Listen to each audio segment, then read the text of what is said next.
to Alternate Ending, where we're discovering good movies one bad movie at a time. This is your host, Tim Brayton. We have a special episode. It is not the 5th Tuesday of April. I did miss that target, but generally speaking, any month that has 5 Tuesdays, we're going to have a special dealer's choice type approach. April being our first month with 5 Tuesdays. This was our kind of inaugural episode in that special series. So I hope you're all very excited to join me on this strange new adventure in the Alternate Ending podcast family. Today's special episode, I have with me a guest I'm very, very excited to introduce to you all. This is a friend of mine from graduate school. This is Will Quade, a scholar at UW-Madison. Will and I have had many wonderful conversations Yes. where we just discuss how cinema is dead and or dying. So if you're used to my level of general irascibility, I'm very excited to say Will is probably even more angry all the time than I am. Very much so. So thank you so much, Will, for joining. No, thanks so much for having me. It's great to be here, and I've listened to the pod. I read the site even before I met you, so this is just kind of an amazing full circle moment for me. So really glad I to be always here. I always forget that you did, in fact, know the site before you. Yes, that always back when it was Antagony and the Ecstasy. Yeah, back in the day. So yeah, anything you want to share with the listeners before we get started? I didn't really want to do too much to introduce your research project, but do you want to tell us a little bit about what it is that you're doing there on that dissertation? God. Yeah, no, very personal question. But yeah, no, the dissertation is good. It's about sports films and the new Hollywood and the counterculture, and kind of how the counterculture and the hippies and sports really, bonded and fought in the movies. So been fun to do. I'm very excited to see where you take this. So Will has joined me as it is now early May of 2025. Yes. We are just a couple of weeks away from the start of the 78th Cannes International Film Festival. The full lineup has been announced, barring any last-minute surprises, which sometimes happens. Yes.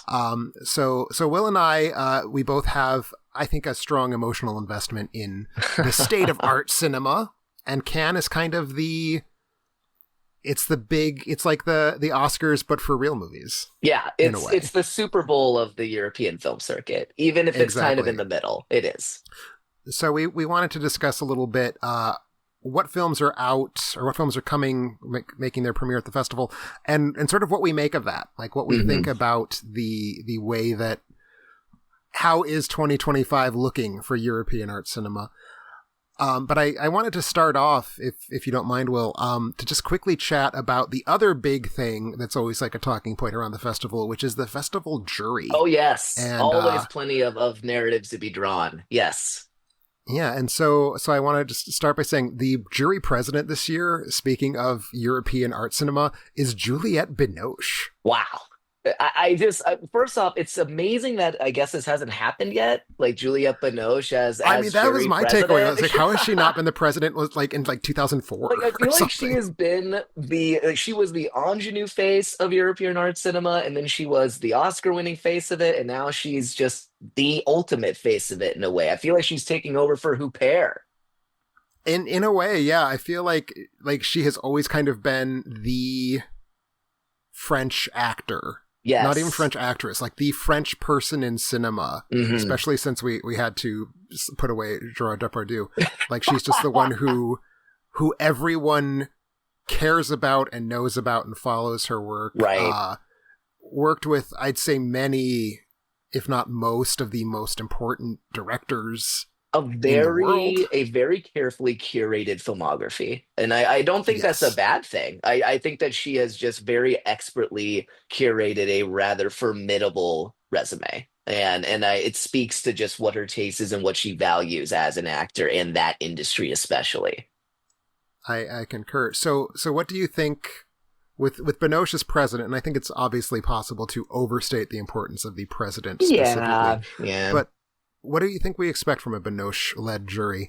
Well, I can tell you one thing: it won't be an American Palm winner. As soon as I saw that it was any French or francophone jury president, I just tend to not think American films have much of a chance, especially with the Nora winning last year. which is kind of a shame because we'll get to it. There's some strong looking American films in this competition, but There what I sure what I are. also see is like this is an actor's jury, right? I mean, it's not just Yes. Binoche, it's Halle Berry, it's Jeremy Strong. So I think that that's very interesting. An actor's jury, in my opinion, tend to like believe that a central performance is worthy of a palm more than a best actor or actress win. So like when I Hmm. think of like the stakes of this competition and what will win the palm, I tend to look at like what movies have like a central performance that's going to like carry a film on its back. Sure. I don't know. And to that point, there's one other actor in the jury, which is Alba Rohrwacher, the Yes, yes. sister of Yes. Alice Rohrwacher, whom I did not know existed. And I think it feels kind of telling that they have elected to pick the not director Rohrwacher. Uh-huh. Right, right. I'm curious what that decision, where that came from. Was Alice like or Alice like she not available, so we just went Maybe it with is Alicia. I Alpha? actually don't know how to pronounce. I have no idea how to pronounce Italian German That's going to names. be a I don't think theme they were of designed to. this podcast is not pronouncing names correctly. So if that is something that is very upsetting to you, just get ready. Because we're going to try our Indeed. best, but I don't know. For what it's worth, Wikipedia does suggest it is Alicia Okay, Rohrwacher. So okay. you were right and I was wrong. So and that is a very pointed kind of difference, right? Especially because we have a Josh O'Connor movie in here. I was thinking maybe like Alice would want to do this, or like that maybe that's what they were playing for. But very telling that she's not here and that her actress Yeah. sister is a very highly Yeah. regarded award-winning actress as well, by the way. Yes. Which I So learned after seeing her name here. Yeah. yeah, yeah, very like high-profile Oscar-nominated, like big prize-winning actors on this jury. Yeah. And there's also a couple major directors. Hmm. Hong Sang-soo, who Wow. is as close as we have to like a brand name Yes. art house film director right now. Not someone I'm a fan of. I think someone that you are also not a fan of. I like Unless him I a misremember. lot. You do like I him. did Okay. not like this last one, but I Okay, I maybe find that's what I his was thinking. variations very pleasurable. So that's, Okay. for me. So we have him. We have Carlos Regadas, Big who fan. I'm a big fan of Carlos big fan. Regadas. I feel like it's been a bit I know. since he's been around. I know. I mean, because Post and Everest Lux was like when? Like 2011-ish? Like That something was like that? 2012, and there was that 2012? movie Our Time in It 2018, it was which okay. existed. Yeah. It was okay. But no, he's just a dazzling visual artist. So Yeah. happy to see him here. But then also Payal Kapadia, who won the Grand Prix last year Right. at Cannes, Right. I is now mean, on the this jury. makes So so much sense for her to be here. yes, absolutely. So definitely it feels like, even by Cannes standards, like a very high profile jury full of heavy hitters. 100%. So I think that's something I want to hang on to because it is speaking to where they're trying to take the festival, is my impression. Yes. And I just realized, I'm now looking at the full list of jurors. Alice Rohrwacher is the camera door jury president. See, So they got both Rohrwachers. almost more interesting that she's doing camera door because that's a pretty good prize, and there are a few filmmakers in this competition lineup who were camera door recipients before. So Yeah, it's just and interesting. Marin Ade is Yep, the short film jury president. So they're just going for it. This is a big it is. list of names. I think that it makes sense, and I think Christophe Honore is the Queer Palm jury president, which I think is very interesting. He has a free pass to the competition whenever he wants. Right. So I think that's like big filmmakers, big actors, big filmmakers Yeah. all over this jury. It's a big poster. I know that it's an ad, but Jean-Louis Trignan and Nukame, a man and a woman, right? Like it's just like Which which not even a hugely well reviewed film was a giant film when it came out. giant film, I don't like it at all.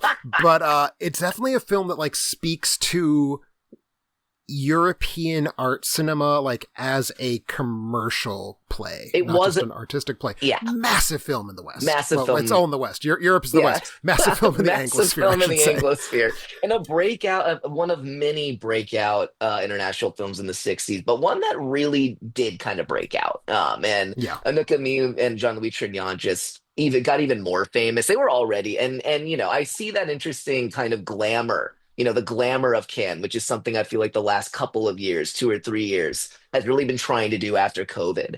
Yes. And it seems to be another big part of this. No, for sure. And it does speak to, and I'm just going to go ahead and tip my hand right now, to the selection itself, if you're Yeah, ready to move on to yeah, talk for about selection, sure. is absolutely, this is an official selection for film fest goers. Yeah, yeah. And I think that's what ties us all together. This is a version of the Cannes Film Festival that is really hyper focused on what are the big commercial plays for like upper middle brow audiences. Sure. The poster says that, the jury says that, and I think a lot of the official selection says that. It's Sure. like we're not getting the really cryptic art films, but we're getting the art films that like everyone at the cocktail party is going to have an opinion on. Yeah, no, I think that's a really good point, right? We're not seeing a lot of Romanian new wave here. We're not seeing. I mean, we'll get to the Sergei Liznytsia movie, but this is very much European art film, and then kind of the tendrils of the non-European movies they tend to like, which is like Mm-hmm. coming of age dramas and political social thrillers, like political movies that are like boxed up as thrillers, right? And I think we Right. see that in spades in this selection. For sure. And you say we'll get to the Loznitsa film, but he's exactly an example of what I'm thinking of. Yeah. Like, he's not like one of the big names. He doesn't have Criterion films. He's No, not going to be no. like name dropped in like film school, but his films, especially those first two, My Joy and In the Fog, those were Yes. big festival films. Yeah, right. And Maidan, his documentary, was a big Maidan was a festival play. huge movie, not only because, and Maidan is a really, honestly, an important historical document at this point, too. And I think that's, he got in some hot water a few years ago and he's back at Cannes now. So I think it shows that there's a significant amount of industry support for him. And I, Yes, and I think that there's like, this is a huge breakout candidate for awards, is his film. I think so. I Yeah. definitely think so. But yeah, so how do you want to attack in competition? Do you want to go film by film? Do you want to just pluck out the ones you are personally most excited to think about and talk about? I'm on your show, Tim. I'm happy to go where you go. If you want to start with Julie Doctor now anyway, just because alphabetical and she's a big director, why don't we start there? Right. Let's start there, because I mean, I think if we go through every single film in competition, this will be a 3-hour episode. And we don't want to do that. But yeah, Dukra now, major figure. Her last film won the Palm, so that's. Hmm. I don't think you always get back into competition after your last film won the Palm, but I think you usually do. Yeah, I think so. Yeah, To the Wonder did. Sure, exactly. So Alpha is the film in question, a body horror film. Surprise, surprise, from the director Ah. of Raw and Titan. Yeah, Um, I looked at the log line because again I like what I like about Cannes and so many of these. It's such a high profile fest where people don't know the movies yet, and it's so right. rare to have that happen at this A-list level. But the log line is so fun. Alpha, a troubled 13-year-old, lives with her single mom. Their world collapses the day she returns from school with a tattoo on her arm. Now, Yes. this being a Julie Dockernau film, and again, names will be said wrong this whole podcast, but I assume that tattoo is like a living bug that like lives in her arm, and then her arm becomes the arm of a bug or something like that, and it has Something. something to Yeah. do with like aging and gender. But I'm not really sure because like it will at least be delivered with an ferocious amount of intensity, and Yes. that's I, what's going I to be will. fun. I will speculate that it has something to do with women taking ownership of their bodies. Yes. That's a total Yes. guess, not based on any other thing that Ducournau has ever suggested as a preoccupation. But my favorite detail about this, Neon has owned the U.S. distribution rights to this film for over a year, and it's premiering at Cannes. And it's like Wait. this is the film this is what we're talking about, right? Like Yeah. films that sort of have a pre-packaged sell. Yes. Not just like this is going to be a work of art, but this we know who the audience is. We're already Yes. shooting for them. Because Neon, I know you and I both have very strong feelings about Neon as a distributor Yeah. in North America. Mhm. This feels like a really straightforward Neon play, right? Because they had Titan, didn't they? Yeah, they had Titan. And that was an interesting get in 2021 because we were kind of like, oh my God, like what is Neon's sixth sense here? Like how do they know these things, right? But what I think that they just had a beat on was the commercialization of Cannes and how like Mm. think of these past Palme d'Or winners, whether it's Anatomy of a Fall, it's Titan, right? I mean, they're getting more and more kind of prestige mini series or kind Right. of like genre experiments that get really buzzy, and it's about the big moment. You know what I mean? Now you've got me wondering, and I need to maybe you know this offhand. What was the last Palme d'Or winner that was not distributed by Neon? Was it Deepen? What was no, the Square? Was it the Square in 2018? Well, did they have Parasite? Yeah, they had Parasite. They had Parasite. Yep, Wow. So yep. yeah, then it would have to be. I think you're right. I think it would have to be the Square. And So that's 2017. So that's where Neon is right now. and I mean, again, that rebrand they did after Draft House Films kind of folded and they rebranded as Hmm. Neon. And again, I think they saw what A24 was doing and said, where can we go? Like to if we're gonna be a distributor that distributes art films to a cool younger urban audience. That's the whole thing. Right. So like, where do we go to do that? Let's go to Cannes. Worst person in the world. Guess what? We have a new Joachim Trier here as well, right? Yep. Like Yep. Titan, we have a new Julie Dacre. Like they made bets on Palm winners to get new Palm winners from the same filmmakers, maybe. I mean, Hmm. it's just really interesting. Definitely. So that film's going to be what it's going to be. I've liked without loving. I might have even loved Raw. I did not love Titan, but I I will say that I really liked Raw, but again, it's seeing horror movies in the theater can change your perspective. I had a great sure. audience for Raw. I had an awesome audience for it. And with T10, I kind of saw it by myself in the theater and it just fell flat, Yeah. really flat. No, for sure. And I mean, cool Bertrand Bonello cameo, but That's true. I feel like the big problem for me with Titan, like Raw felt like a very personal work that yeah, taught me a lot that I did not know about like how a specifically female body horror would work. And Titan feels like a David Cronenberg film yeah, it does. to me. And Teton It to just feels a me, little too reductive. it just also it suffers like that script's not worked out yet. It's two films in No, one, and the for second film's sure. just not as good as the first, in my opinion. That's just me. Absolutely. Sticking alphabetically, we come to I guess spoiler alert, maybe the film I'm most excited about, Yeah. not because of it, but because it is a Lynn Ramsey film. Yes. Uh, Die My Love, which is a Die, my title. All love. right. In a farmhouse on the Montana countryside, a woman has mental health issues as her marriage breaks up. Starring Jennifer Lawrence and Robert Pattinson, I assume is the married couple. Wow. I was not sure if we were going to get another Lynn Ramsey I film. know. We're never sure. Even when she says she's making them, sometimes it looks like they'll never come out. Oh, there was also that just like disaster. Oh, I guess that was actually she's had a film since the Jane Got a Gun situation. Yeah, We were yeah, never really here since then, but still, like yeah. Jane Got a Gun felt like it was potentially, for those of you who don't know what we're talking about. She was hired to direct a film. Natalie Portman was producing. It would have been, I think, the first time Natalie Portman had ever actually worked with a Yes. female director. Point of interest. Um, and she just didn't show up to direct the movie, and you can't do that. That was So a strange thing. I was genuinely concerned that we were going to see Lynn Ramsey get blackballed. She has now made 2 films since then. I'm excited because everything she makes is absolutely worth grappling with, in my opinion. It's like nothing. I would never think to execute any of those movies the way that she does. I am For constantly sure. floored by just the choices that she makes because they're ones that I never would have even conceived of. Yeah. This Die My Love was a late edition too. Like this Yes. wasn't, yeah, and I believe You Were Never Really Here was as well. I think that movie wasn't even done. And I so think that is the case. I think it did not yeah. have a final sound mix when it premiered again. And that really intrigues me because usually like sometimes I'm like, well, is that like a death sentence for a film's award chances? Not for that one. So I think that they want her and they like her a lot. And I would think with Binoche as a jury president that this is a film with a lot of awards potential. I think if you accept that the jury plays the game as we sometimes accuse the Oscars of doing, what director do I want to work with? Yes.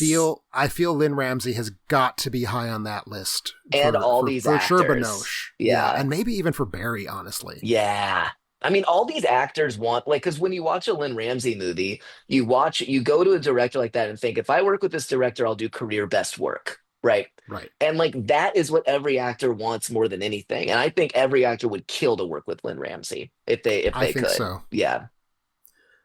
I think she has a tendency to get career best work out of people. She does. And I think her films also tend to be full of the kind of roles that actors like to play. Yeah. Like if you're Samantha Morton and you get the script from Morven Color, that's a fun script to make your notes on. I suspect. Maybe I'm wrong. No, I think you're right. I mean, I think that's part of the fun of like we need to talk about Kevin is that, those are roles that like actors would love to play, especially precocious child actors.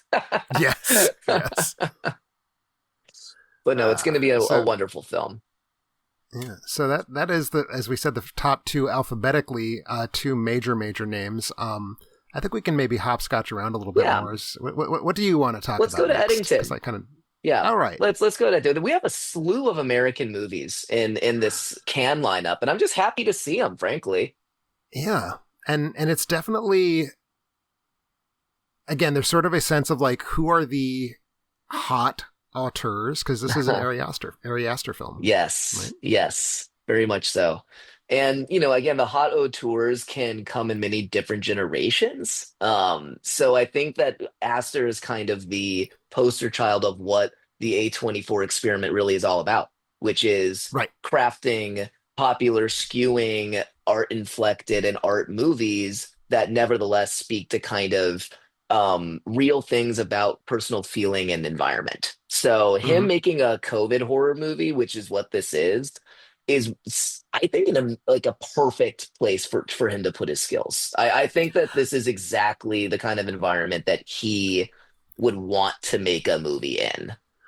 It feels like a good fit, and I will also say between that, like it's going to be our first like proper COVID movie. I know. Looking back to COVID, not made during COVID. Yes. And that's strange that we haven't had one of those, frankly. Oh, well, I mean, we could have a whole podcast. I guess it's only about 2025. that. Yeah, it's only 2025, and the Zoomers and Gen Alphas just aren't making movies yet. And they'll be the ones making movies about all that while everyone older than them is trying to forget it ever happened. And I think that's what makes Eddington to me, like, I'm kind of queasy about it, because is Aster just going to think COVID was one big joke? Is he going to think that, like, the worst thing that happened during COVID was that we were all just kind of weird? Because that doesn't seem very insightful, and that doesn't seem useful, in my opinion. And that is the concern to me, is that I think Aster likes to make films about how we're all weird. Yeah. And so just to resolve the first thought I had, though, like, so it's doing something new. Yes, at least in terms of content, and that the headline cast is Joaquin Phoenix, Pedro Pascal, Emma Stone, Austin Butler. Amazing. I don't know if I find that cast exciting, but it's a big cast. It's just amazing that they're all in it. Like, I don't know how they're going to work, but it's incredible they're all there. Right, and it feels very much like these are, I mean, Pedro Pascal and Austin Butler are, like, white hot right now. Yeah. So, like, it feels like a very commercial audience for this, I assume not especially commercial cast for this, I assume not especially commercial film. Yeah. Who can say? And it's a 2.5 hour Western about COVID. I can't imagine it has a huge audience. I also can't imagine, like, I think about this a lot with, like, movies like this or Phoenician Scheme or, like, American actors are just dying to be in interesting movies. And we're going to start seeing movie stars take up all of these roles that character actors used to play just because there's way less of these kinds of movies out there. And that means Emma Stone has what I assume is a 10-minute role in Eddington. I don't think she's actually in it that much. I don't know, though. But everyone's willing to be in something even like Oppenheimer for 2 days of shooting just because they want to be in it. And this is what Eddington is, just, I think, a smaller scale version of this problem. And I think actors want to be in movies that have sets as part of it as well. Yeah, they want to touch the world that they're acting in. That's how you get a good performance. No, for sure. Now, I am still one film behind on Ari Aster. I have not seen Beau is Afraid. Man, you know me. I think it's almost unwatchable, but and that's it looks unwatchable. And this is where I'm at. Like, he's a hip-ish director. I don't think he's like super hip, but he's in the vicinity of hip. It's A24's big, like, he's our guy play. Yes, you have a pretty buzzy cast. I mean, Phoenix is maybe a little bit past his sell by date, but Pascal, Stone, and Butler are all, like, still white hot, right where they need to be. Yeah. I don't think it's going to be good. It's No, going to be interesting. no, It's going it to be will be interesting. extremely interesting. If for nothing else, then it's a landmark film. And I think that for better or for worse with Aster, that's what he wants to make. He wants to make Hmm. landmark movies. I just Yes, think that I think that people look at COVID not in terms of its material impact, but in terms of its like impact on our behavior. And I'm not right. sure exactly how deep that is or like where it can go, but it's sure going to have a good cast to sell it to me. Sure, for sure. Um, so if we can skip a couple down on the, again, we're Hmm. working kind of from an alphabetical list here, but the next one that really I would say I'm interested in because I feel like I probably have already seen this movie, Hmm. but in terms of what this festival is trying to package, we have a Jafar Panahi film, Yes. Yes.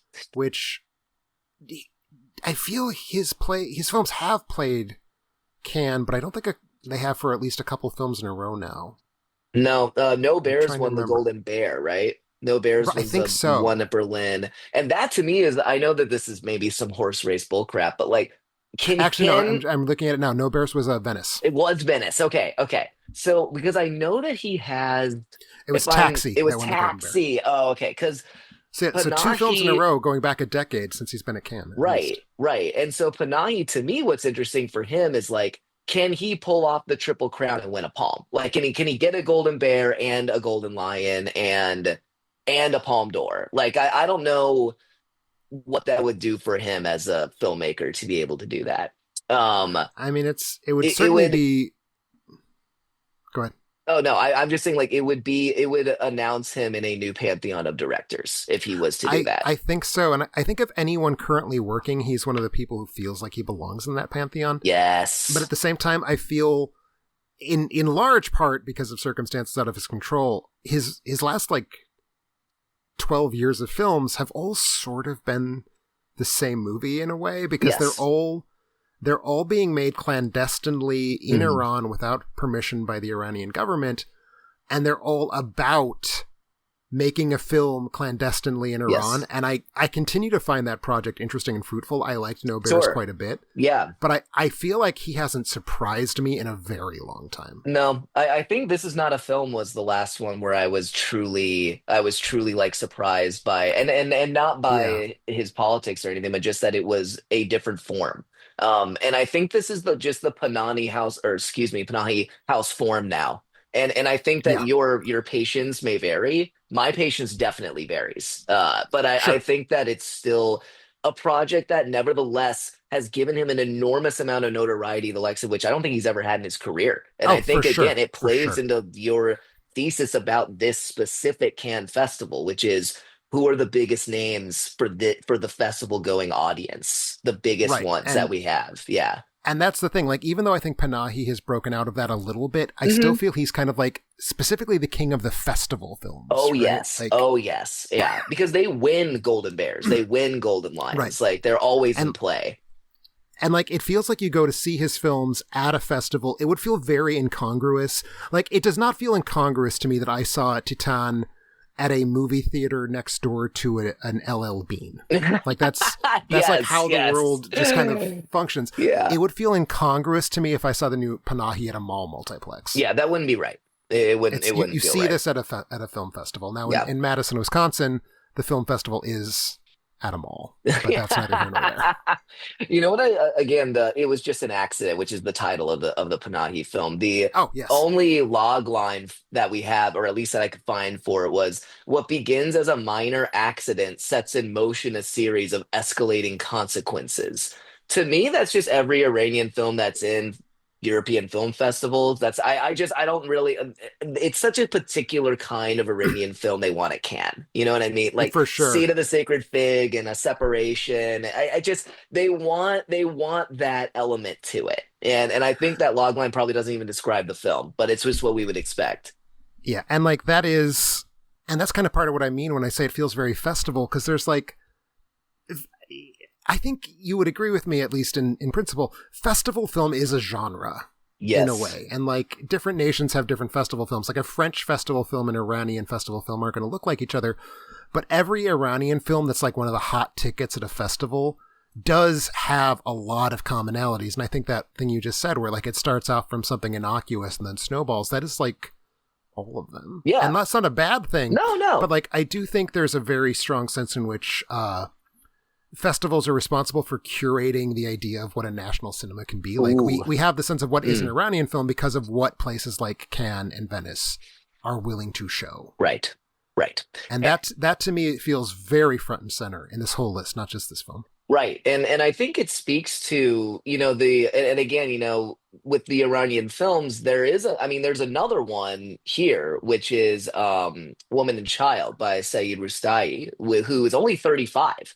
And it's about like a 45-year-old widow whose son gets expelled from school and everything kind of turns upside down, right? So again, kind of in this similar-ish like world where, and again, that's what I mean by we're hedging our bets with these generations, but we want kind of similar paradigms to fit into the Cannes model. You know what I mean? And like a widow whose child is running into problems at school feels like it could have been the Iranian film at any European festival at any point going back to like 1998.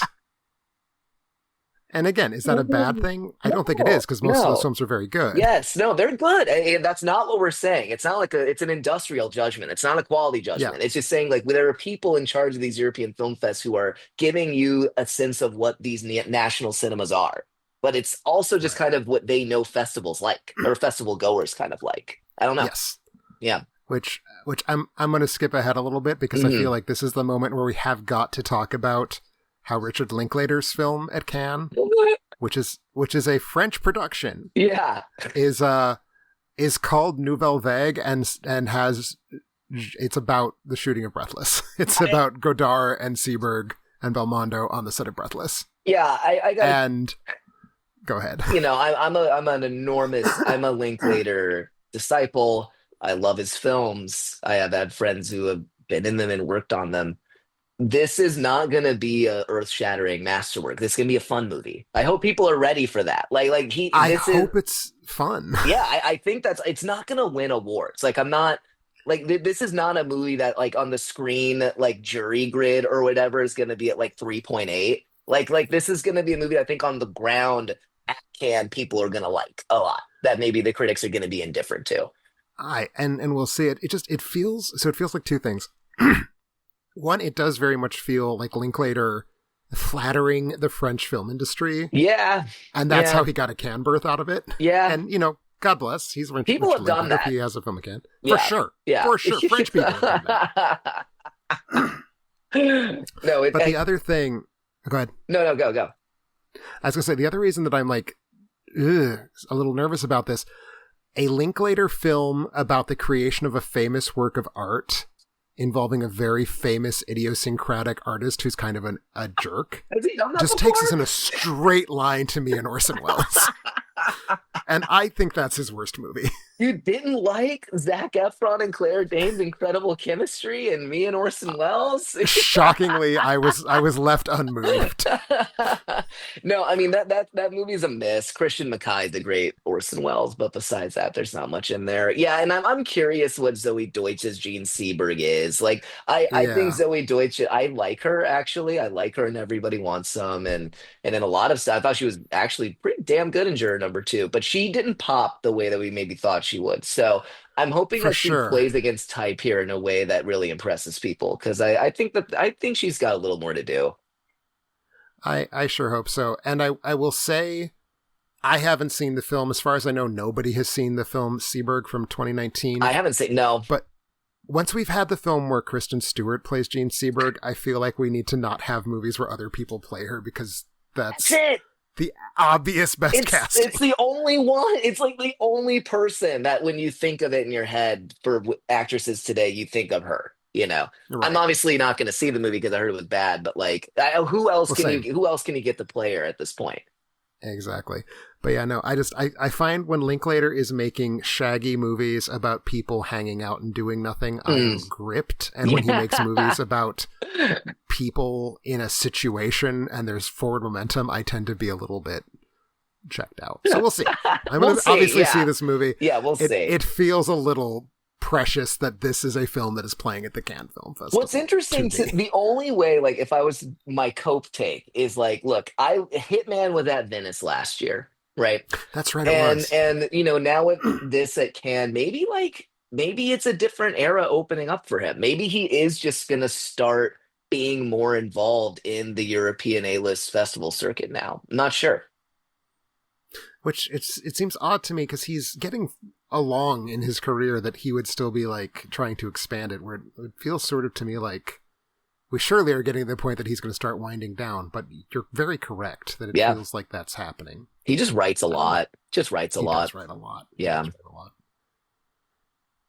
But yeah, I think at least in the list, that kind of plays with our other favorite Gen X tour, Phoenician Scheme, Wes Anderson. Yes. Another movie with an enormous. Every cast gets bigger and bigger for his movies because again, everybody wants to be in them because good movies don't exist in America anymore. But like this is, I mean, like rumor mills are what they are. Supposedly, this is very good. Like from everything that the rumors coming out of the people screening the movies or whatever, it's supposedly great.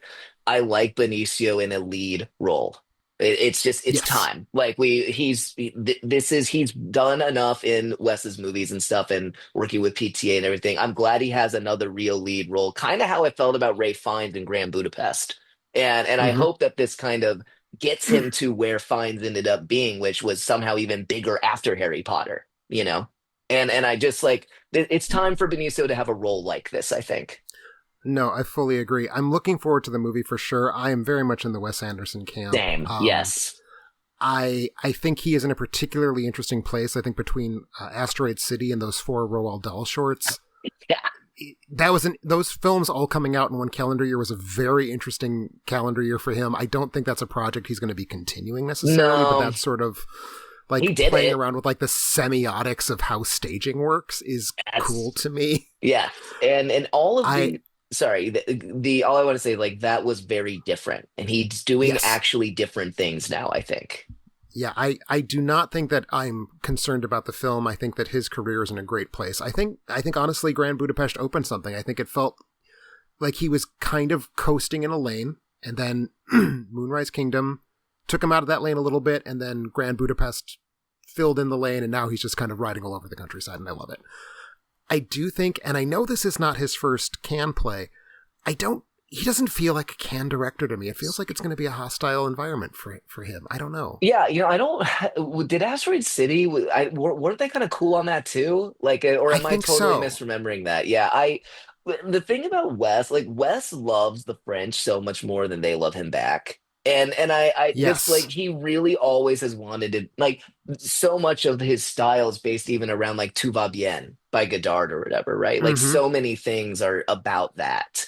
And I think that he is just making movies that are Wes Anderson films and not applicable to like even nationality at this point. Like it's at a point now where he is in such a formidable prime where he is making movie after movie and Cannes lucky to get him. That's the reason why I think they have him there. It's coming out May 30th. It's not like it's going to win awards. I don't think anyone is thinking that. I was shocked it was in competition. I thought it'd be the opening night film, but I'm glad it's at least in a competition slot. No, for sure. I mean, it's clearly not going to win anything. And as I'm looking at it, this is actually his 3rd consecutive film to open at Cannes. And following 2 at Berlin, and then Moonrise Kingdom was also at Cannes. So he's definitely like someone who has a lot of Cannes presence, but it feels like Berlin's a better fit. I don't know, like Grand Budapest at Berlin feels perfect in a way that like French Dispatch at Cannes seems silly in a way. Yeah, because like again, the movies are like actually too small for Venice, which is the big Starfucker festival, right? So like that, like I wouldn't have him there, but Cannes as well just seems too big for him. I don't know. Like it just doesn't seem. It doesn't seem like the place for his kind of cinema. And I'm just. I don't know. I just know that he is in a place in his career right now where the sky is the limit, and I think he can just do just about anything. No, I completely agree. No, I think. You said the festival was lucky to get him, and I frankly think you're right. I think it is the one film out of this list that I am confident people will still be watching 15 or 20 years from now, because Anderson's not going anywhere. No, and he's outlived the haters. He's outlived the deniers. Like he won. Yeah. No, I think it became very difficult to still act like he was a divisive filmmaker after Grand Budapest. Yes. We did skip over a very important name, and before we wrap up talking about the American directors, we have one more to talk about, who is someone that I think you and I both view as being a very important filmmaker. Yes, to both of us. Kelly Reichardt, showing up at Cannes. Is it her first Cannes appearance? I thought Showing Up was there. Okay, maybe. But I'm remembering correctly. Showing Up is the only one of her films I haven't seen yet, so I do need to make that. I defend Showing Up quite a bit. I think that movie's excellent. Certainly her most deftly plotted out of any of them. Yeah, I mean, I think she makes nothing but great films, so yes. I'm sure it's great. Yes. But her new film, The Mastermind, the Wikipedia page at least doesn't even hint at what the plot might be. Okay, I found a log line. Anything. Yes, I found a log line. Set in a sedate corner of Massachusetts circa 1970, the film follows J.B., Josh O'Connor, an unemployed carpenter turned amateur art thief who plans his first big heist. When things go haywire, his life unravels. I hear it's very much about set against Vietnam and women's lib. I think that's like the main kind of world that this is all in. Night Moves. She loves that movie, right? I mean, I liked her, like her Night Moves is good. And she's always like, I feel like she's kind of had a weird thriller adjacent bone in her from the beginning, even. For sure. And I like that. I hope that this kind of plays into that more because it could be a big breakout for her here if it is. That would be great. And she is someone who I think she's kind of a quintessential example of this, like, if you're in the club and you do the festival type movies, this is a name you know, this is a name you treasure. Yes. It's weird to me, and this is a rant I've gone on before in the past, and I've gone on it on the podcast, and I've gone on it with you personally, Will. It's insane to me that we're living through this era where, like, it has become very culturally urgent to promote female filmmakers. Mm-hmm. And somehow Kelly Reichardt, who has got to be on the list for the best living American directors, frankly. Top 4, yeah. It's like not... we're not talking about her when we talk about that. And it's like, but why? Yeah, because everything she's made is fantastic. And she's American. Like, I mean, she's American. It almost feels like purposeful at a certain point. Like, it almost feels like, I mean, did these critics not see certain women? She made that movie. Like, if you want to see the movie where she's very explicit about those exact kind of tensions and ideas, it's right there. But she's also the same director that made First Cow. And I think, and that's what's tough. Like her, Lynn Ramsey, Andrea Arnold, no one's going to bat for them, right? I thought for sure First Cow was going to be the film, and maybe the pandemic messed things up a little bit. Yeah. I don't know, but I thought for sure First Cow was going to be that film. And then Showing Up just like didn't pop at all. Not at all. I think A24 dumped it. I was really upset with how they released that because it looked like they were going to have a big push with First Cow, like until COVID. Like it looked like that was a movie that had heat. Showing Up, nothing. And that's what sucks. That's what sucks about a distributor gobbling up so many good movies. Is like a Kelly Reichardt film got pushed out, you know, because it's just they're not exciting enough. You know, this one might be. This one actually might be. I will say, and I know we're not to this part of the conversation yet, and I agree with you at the meta point, an American film is not going to win. No. Because they just gave one last year. Yeah, they're not doing that. If I am the jury that has Binoche and Halle Berry and Payal Kapadia, and I want to give it to an American film, this is for sure the American film I give it to. Yes. I think there's a non-zero chance that she walks away with an award. Maybe not. Maybe screenplay. Maybe screenplay. Yeah. Which would be huge. It would be huge. She's never won Best Film at a major film festival, whether it's the Independent Spirit or Indie Awards or Indie Film Festival or Toronto or Sundance or whatever. And it's just because her movies are so particular and they're so finely tuned that some people really do sleep. I think so. They are films that do not invite you in. You have to climb up the rocky mountain to sit at their feet and learn from them. Yes. And I'm willing to do that. I mean, it's been, I have not seen Wendy and Lucy since it was new. So it's been 17 years since I've seen Yeah. Wendy and Lucy. Yeah. I still think about how that movie ends, and I'm just like frozen. Yes. For Oh a my second. God. And that's one thing that Reichert has always done so well. Why she's a real filmmaker is that her endings are spectacular. Mm-hmm. And she knows how to end a film. The end of Mm-hmm. Certain Women, for sure. The end of Showing Up, for those who are fans of that, the climax and end of that film is extraordinary. And I also think that this movie, Mastermind, we have a new Adam Driver with Josh O'Connor. We have a new one. So we have Yes. Josh O'Connor in here kind of like filling in that Adam Driver role of like weird, tall, hot dude in like art movies, right? So I think I that people like him a lot. Maybe that can help this movie too. Yep, I know it is technically not his immediate film following Challengers, but I mean, the other ones. Well, it's not even his only film at Cannes, No, actually. because of But yeah. History of Sound, which Yeah. we didn't talk about. I feel if I'm his agent, I feel very smug that I got him from Challengers right into the new Kelly Reichardt, for what it's worth. Who is putting these art movies in front of O'Connor? Like, is he just like an art cinema like goon, or does he just have like a very, very art cinema oriented agent? Like, honestly, I have no idea. Because he also, so in consecutive years, he worked in La Chimera with Yeah. Alice Vorbacher, in Challengers with Luca, and in Mastermind with Reichardt. Like, something's going on there. 3 big auteurs. For sure. Like, big auteurs. Yeah. Very, very, very funny. And History of Sound, that's what it's, yeah, History of Sound, right? Yeah. That looks like that has a great chance for like awards here in the States. I'm not really sure For about sure. Cannes, but like that movie's gonna have a big shelf life here for this award season, I think. Or at least we'll have a got viable Paul one. Mescal in the lead role. Like, Yeah. like critics are really on the Mescal train. They love him. Yeah. That is their privilege. They can be there.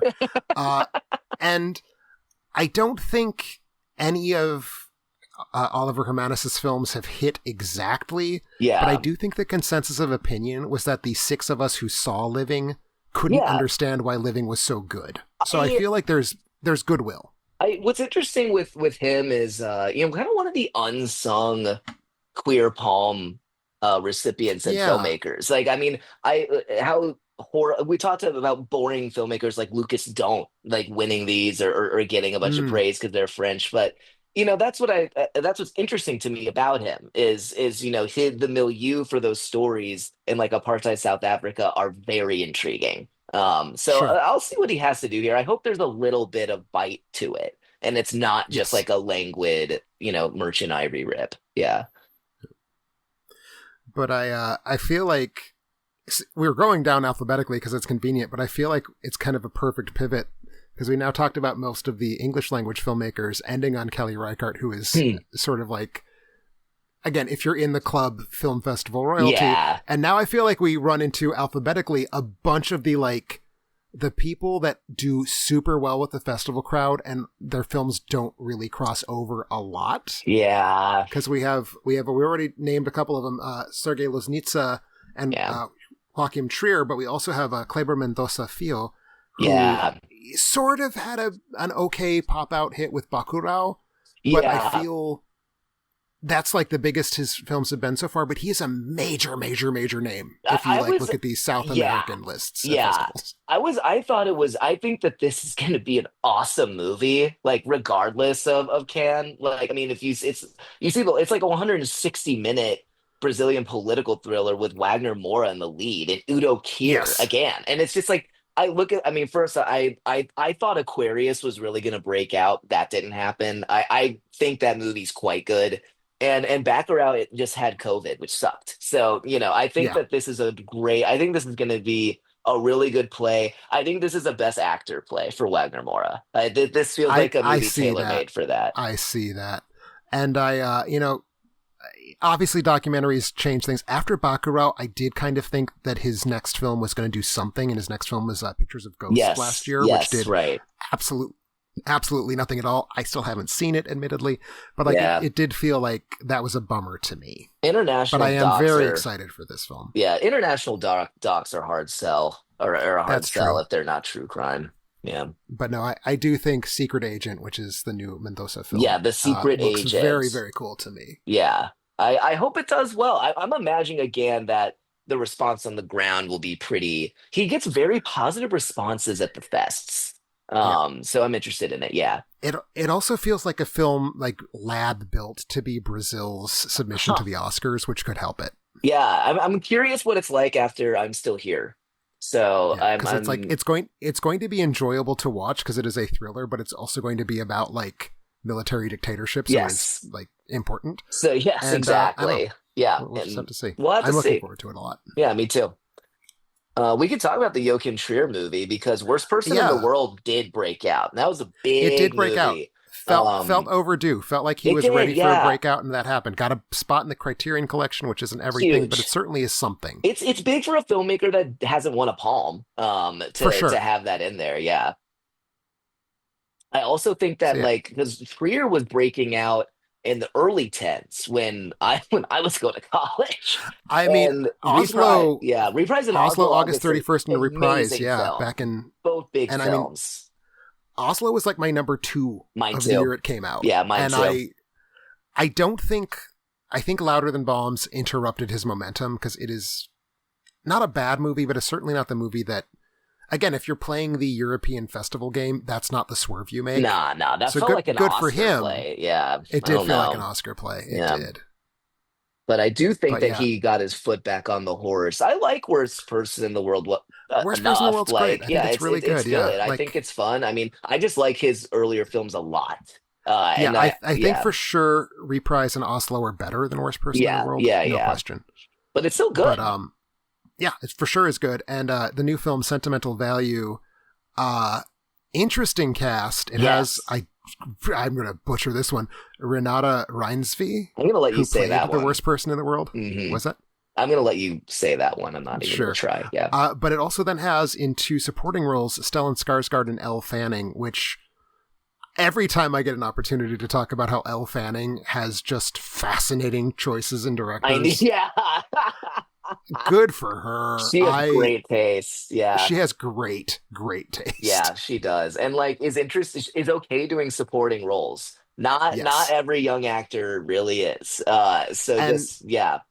and I mean I feel like you can absolutely see her watching Worst Person in the World and saying this is I want to be in this world. Yes. Yes. Telling her agent, I don't care what the role is, get me. I want to be in the Trier business For sure. and getting there. Yeah. And Trier also like this mini Norwegian cinema boom that has been going on a lot this decade, but that movie was Yes. really big. And then Christopher Borgli right after with, Dream Scenario and Sick of Myself. And they're having a moment, as we always say, just like Yes. big movies and directors coming out of there right now. So I imagine this one has a pretty big reception too. And I imagine this is the best actor's play for sure again. So we'll I we'll think see what so. happens. So the other big festival name we've already talked about, but we didn't talk about the film, and that is Sergei Loznitsa, Yes. whose film in the festival is called Two Prosecutors. In 1937, a young Soviet prosecutor comes across a letter written by a prisoner. Believing the man to be a victim of NKVD corruption, the prosecutor seeks out justice with the Procurator General. That's Which just there is an awesome log line, I think. it's an awesome logline. It sounds so good. What I like so much about Lesnista is just he's okay going between documentary and fiction, and he does it Yes. so seamlessly. It's Yes. just I never know what he's going to come out with, and he almost reminds me of Panahi in a way, just in terms of an unflinching eye to the past history of his country, almost even like Peter Watkins, Mm, just like as far as like the conviction that his films embody, in my opinion. Um, sure. and I think this has a huge breakout potential at this I fest. do too. We're getting close to the end of the list. I feel like as I look at this, it reads to me as a list that's full of like some crowd pleasers, full of some names that just sort of get an automatic pass. Hmm. But it also feels like it's been kind of set up to give either like one of Mendoza, Trier, Loznitsa, or Reichardt like a welcome to the club nod. Like unless all four of those films end up just sucking, which doesn't seem possible. Like it feels this is the year that Cannes anoints a new world class auteur I think who there, has like not yeah, previously been here. I don't know. I That's think just that's the a vibe I get. really, I think that's a really good take. I think they did that last year with Sean I do too. Baker, and I think I do they too. like doing it though. I They think for that they sure like do. think what's not here. Like, there's no Claire Denis. There's no like Christophe Honoré. There's no Deschaplan, or again, I'm butchering names. Desplechin, or like a lot of these mainstays. There's no Francois Ozon, right? They're like a lot of mainstays that take up slots aren't here, and I find Hmm. that interesting because the only one that I really think, I'm not talking about like Mario Martone, like real actual big heavy hitters, is this new Hmm. Dardennes movie. Right. And that's the only one where I saw this and I was like, if they're gonna give anyone a third palm, it's gonna be them. And that, like, literally, not just because they're the only ones in competition, if anyone who has two is going to get a third, It I will be feel it can. them. I'll actually wrinkle that a little bit. It can either be them or it can be Triangle of Sadness, Ruben Chekhov, Ostlund, yeah, Ruben Ostlund, his because next. he makes films to win palms and they suck, I and can't that's too wait to bad. see his next movie, which I imagine is called "Being on a Plane Without a Phone," the movie. Which I can't imagine how anyone thinks there's any more to mine from his project. I really don't. There's nothing else I didn't there. think that after Force Majeure, and we've had two palms since then. So, but no, I do feel like the Dardennes are the Dardennes. They are the gold standard of Yes, auteurs whose main playground is film festivals. yes, and And I mean, obviously, their films have had a life outside of the festival yeah, they circuits, but have, like but they are festival directors. and they're almost in a way like if we were gonna make posters of Cannes 50 years from like now, Mm-hmm. having Rosetta or L'Enfant, like something like that would be on a poster. You know what I mean? Like Rosetta is exactly what I was these thinking are when the you were saying biggest, that. these are some of the most iconic Palme d'Or winners ever, like the movies Mm-hmm. themselves. And I just think that, if they're here, and again, the rumor mill on this one is crazy. I'm sure you've been saying it. Like everyone is saying this thing is, or like not everyone. I mean, the rumor mill is just churning for so many of these movies with these raves coming out. But it has Right. been a while since the Dardennes had a universally acclaimed film. It has It been, really, man. really has. It's honestly possibly been at this point 20 years because I feel like 2 Days, One Night did not receive universal acclaim. I think there were people who felt that it Yeah, was too polished. there's some people who thought the project was compromised. Yeah, yeah, Yeah. yeah. It was a hit And though. certainly nothing they've done since then has like been there. Like, I mean, Yeah. Tori and Lokita I forgot existed until I was That looking at did this list. not. That I don't know about that one, to be honest. I just don't think that's an honest film. I don't think many of their films are terribly honest, to be blunt. But their filmmaking chops are bar none. They're gripping films. Yeah. And I think that this one, because it's the young mothers, it's the mothers of unwanted, or the pregnant single mothers who are in a home to have birth because they're going to keep the baby, I think, is what is going on. Um, all That is such a unknowns. Dardenne I logline. know, all unknowns, and I imagine it's going to be like very, tight quartered, dialogue heavy. So that is interesting to me. That's one of the most interesting. It's the most interesting milieu I've seen them do in a while. So Mm-hmm. I don't know. We'll see. I'm pretty skeptical of their whole, religious social realism anyway, but they Yeah, are quite gripping scene to scene always. definitely. Like, I still haven't seen Tori and Lokita. Young Ahmed was a film that I never saw it. I felt Yeah. I felt like the criticism was not in good faith. So it's like, surely this movie is better than the critics are saying. And then I saw it, and I do think the criticism was not in good faith, but I also don't think the movie is good, if that makes sense. That's the worst. Like, 'Cause then I there's, think it was the wrong bad criticism. yeah. Again, I think that this movie, in a way, is them even responding to that criticism. I think this is something that's a little more small scale that they can really hone their eye It on.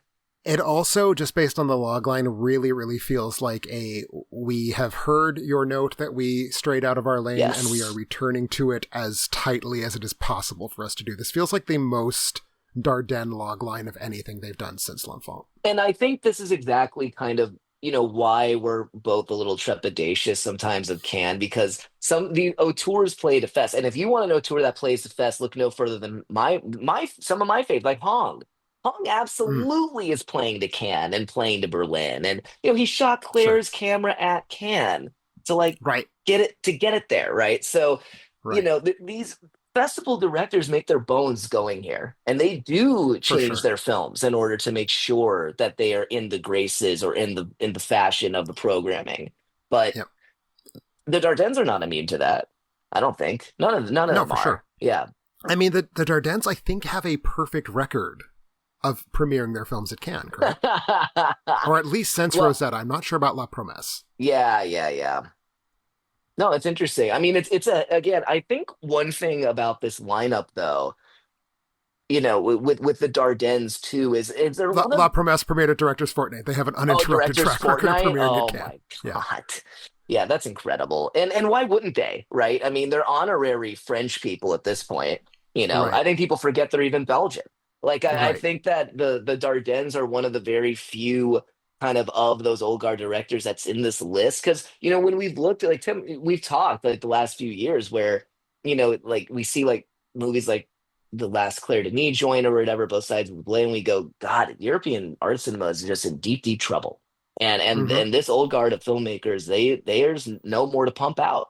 You know, it's not entirely true, but they're not making films that are as good as the films they used to make, and Right. we can see it.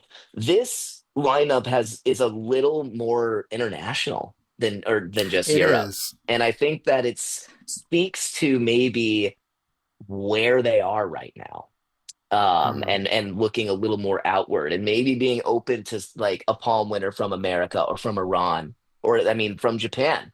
You know, In there's which, I don't and know. there is one Japanese film playing, and it is. I'm not interested Yeah, in it that's the at other thing. We can all. get into like the ones that we really don't want to do and the things that I look are terrible because there's so many there are festival film types that I personally just am tired of. And I mean, I will tell you this: Renoir feels yeah, to me like Japanese After Sun. I It's looked at that like log line and I was like, 11-year-old Fuki navigates adolescence and family struggles in late 80s Tokyo. And I was like, good God, how many more of these can we possibly make? Like, how many I more? I find that kind of thing uniquely frustrating because Japanese cinema maybe is my all-time favorite national cinema. Right. There's so much in that there's just so many places Japanese cinema goes, and the festivals, other than when Kurosawa was still in his prime, the Hmm. festivals are only interested in these tepid domestic dramas. And like, that's just such a tiny island of this beautiful big archipelago of crazy cinematic goofy nonsense, No, the and all you want to Dason, do is these little tiny European films in Japan. right. And I think that that's all they want from live action Japanese Mm, cinema for sure. And then they're like, well, with anime and Miyazaki, like that's where we could sure. let them be expressive and everything and not repressed and sadder than us Yeah. in Europe, which is where a lot of those movies end up going. For Um, sure. I don't I know. remember how I think the first and I believe one of only two Japanese films to win the Palm was Departures, which is just such a Yeah, nothing of a movie. yeah. I'm sorry, It's I one just of the don't least memorable vibe with them. Palm winners. It really is. It really is. And what's interesting, I mean, because like that movie and then Um, I saw I was looking through and like that plot for like The Little Sister by Oh Hasia God. Hersey, who was like the girl in Secret of the Grain. It's interesting that she's becoming a filmmaker now. Um, Oh, I didn't pick that up. but yeah, that is the the log line. Fatima, 17, the youngest of three daughters in a French Algerian family, wants to find her own path in life. She begins university in Paris, where she embraces new experiences and struggles to develop her identity and balance emerging desires, including her attraction to women, while also maintaining a sense of loyalty to her family, based off a 2020 autofiction novel. That is a Just 2020s European art oh, cinema Mad Libs. I I'm sorry. I was just like, again, how many more of these movies can we possibly make? And again, autofiction novel about finding yourself in college. Y'all, like I'm what done. can possibly be, what more can be gained here? Your playlist at the time? Like, I Some guess. Something crucial in my brain broke when I was sitting through After Sun, and now I hear like that kind of logline, and I want to run screaming. Like, this is the kind of movie I will see if and only if, and this won't, it gets awards traction and I like have to vote on it. Oh yeah, yeah. And then you'll watch it and be like, it's just the movie I kind of thought it would be. I mean, Yep. maybe it's a little better acted, but I don't know. Who can say? It is European, not American, so that gives at least a shot at being better acted. But I don't know. I think that is really kind of the highlights and lowlights for me, I as think far as so. what's here. And sort of taking a step back and thinking about the entire thing, and you've touched on something I think crucial, which is a form of European cinema has sort of run out. We have Claire Denis, who I think as a filmmaker you and I both hold in the highest imaginable esteem. Yes. Not where either one of us would like her to be right now. No. High Life was a masterpiece, and then since High Life, she's really just been kind of it's been bad. Not coasting, but it's not been interesting. No. And so I think what we're seeing is to a certain extent an attempt to find very safe, conventional, this is the kind of movie you like, art cinema by looking outside of Europe for it in a way, or at least outside of like that core of Germany, France, England, maybe. Like we have a Norwegian film that, I mean, we both like Trier, but I think he's making that kind of film. It feels like where European art cinema is, and I know that I can say this to you because I know you'll agree with me on this point. You and I would both agree, I think, that the holy trinity of French directors right now are Bertrand Bonello, Gaspar Noé, and Gaspar Noé's wife, Lucille, begins with an H. Yeah, Lucille has a Lilovich. Yeah.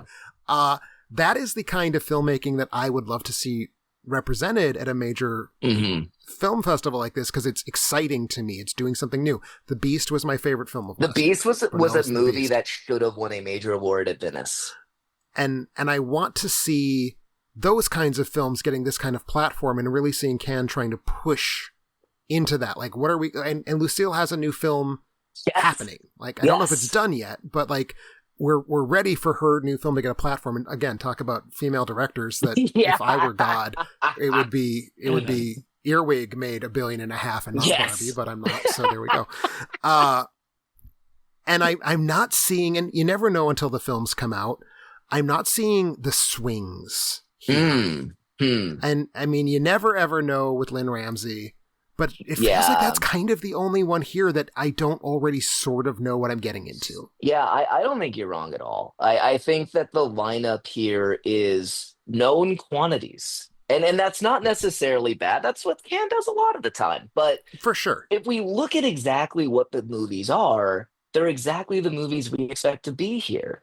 They're French political thrillers. There's a thriller about the evils of the Soviet secret police. There's an Iranian social realist thriller. There's, a Japanese coming of age film, right? Or you know what I mean? Like Asian coming of age film, right? Like these are the things we are expecting and expecting and expecting. And the only way to make European art cinema change, instead of not looking back at a man and a woman, is to make films that do not adhere to the rigid formulas that Cannes wants. Because the only and because of that, because of those forms kind of decaying, we have a rash of totally unworthy Palm winners that play more like mainstream movies than pushing the art form forward. I mean, the Triangle of Sadness, Anatomy of a Fall, Parasite, these are commercial blockbuster films. These are not films that are designed as art film was designed in even the Godardian era to push European art film to a new identity, Yeah, like as I'm looking back over the list of Palm winners, the last Palm film that feels to me like it was brave. Setting aside Tree of Life, because even though no one else is making films like that, Tree of Life is Terrence Malick making a Terrence Malick film. Yeah, he's just Terrence really Malick. Well, but he's just Terrence Malick. Yeah. I feel you have to go back to 2010 with Uncle Boon Me, and that feels to me like the last movie where they're like, we want to be at the vanguard. Yes. We want to be where the new stuff is happening, and everything since then has not been there. I think this wasn't the case then. I think in retrospect, Blue is the Warmest Color is a very interesting choice.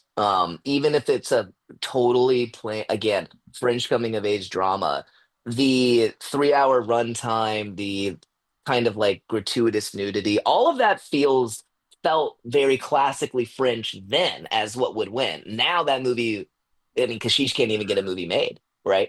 Right. Like, and I actually agree with you. That was the one thing that made me kind of feel like I might be slightly overstating the case was Blue's the Warmest Color. But that's it. But no, I mean, I don't think because even the ones that I think are very good are safe. Yeah, sure. I mean, and again, who are the French auteurs they've been awarding? Like Jacques Audiard, right? I mean, Yeah, they have been struggling when they. I mean, Titan was an interesting pick for sure, but it's yeah, basically just. And now we're going to give Cronenberg body horror the palm, which that's the interesting part. But the film itself felt like it was playing within yeah. the I rules. mean, yeah. But other than that, the French winners have been dire, Yeah, frankly. they have. And I think French cinema just is in a place where, like, I mean, think of the movies that have been winning the Césars, even like Les Miserables by Lajoie. That Mm, everyone's forgotten that movie. Who's the Dominic Mall's new movies here? He did Night of the 12th a few years ago, which won a bunch of right. Césars. Everyone's forgotten about that too. Like, where are they going? Like where? I mean, if you're not going to platform Bonello, if you're not going to give Noe a major prize, if you're not going to give someone like Lucille Hadzalovich a place beyond like the horizon section of Berlin, then you're going to be stuck with more of the same over and over Yeah. and over again. And it does not feel like it should be as hard as it is to trip over Hazilovich. Like Earwig, sure, Yeah. but not all of her films are Earwig level Think about hard. it this way. Think about it this way. Julie Ducournau's body horror film wins the Palme d'Or. Lucille's body horror film Evolution barely gets even distribution. Mm-hmm. It just shows that like they're technically the same genre, technically female directors tackling gender through body horror, but one of them is way, way, way easier to watch and way more fun. Yeah. That's Again, it. one of them is more or less explicitly presenting herself as girl Cronenberg. It's Girl Yes, Crash. Girl Crash, Girl Cronenberg is the entire basis of that movie's identity. Whereas Evolution is, I don't know what that is. I don't know what it is, but it's a movie that I very eagerly try to press upon people when they allow me to. And there's still time. Things can change. I'll say with this lineup, that my first thought with this lineup was it was better than I thought it was going to be. Same. At the end of the day, it was because the last few have been like, ugh. This one has enough stuff going on and a couple of like returning heavy hitters from even the last few years where it's like Yes. they're gonna make or break their kind of auteur status here. Is Joachim Trier Mm-hmm. really an A-level auteur? We're gonna see here, you know? This is a big festival for Trier. That film Yeah. has to win something. It has to win something. It does. Even if it's screenplay, has to win something. Yeah. Yeah. So no, plenty of narratives to follow. I'll be following For all sure. the jury grids and everything too once the fest starts. It's gonna be fun. 100%. So a couple last questions. Based on this list, Hmm. if you had to pick one, what is the film you are most excited for?